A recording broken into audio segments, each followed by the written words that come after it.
Revitalize Police sa Barangay o RPSB team ang kanilang dedikasyon sa tunay na paglilingkod sa mamamayan sa pamamagitan ng project models o medical, optical, dental, education, evangelism, legal and other services. Sa matagumpay na isinagawa sa Barangay Tanggalan, Gataran, Cagayan nito lamang Oktubre taong kasalukuyan. Ang aktibidad ay personal na dinaluhan ni Police Colonel Mardito Gianguluan, Provincial Director ng Cagayan Police Provincial Office, bilang patunay ng buong suporta ng pamumuno sa mga inisyatibong naglalayong maihatid ang serbisyo ng pamahalaan hanggang sa mga liblib ng komunidad. Sa ilalim ng project models, isinagawa ang medical, dental at optical services para sa mga residente at sa katutubong agta.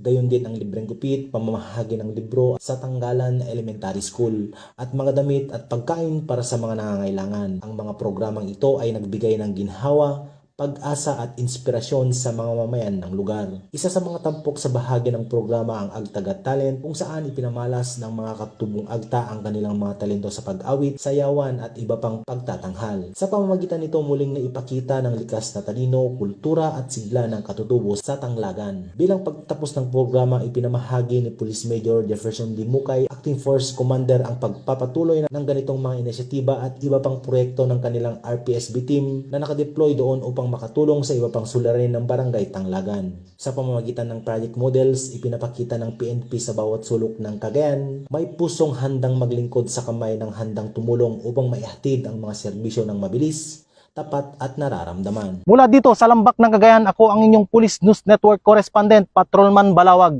alagad ng batas, taga-taguyod ng Balitang Pulis.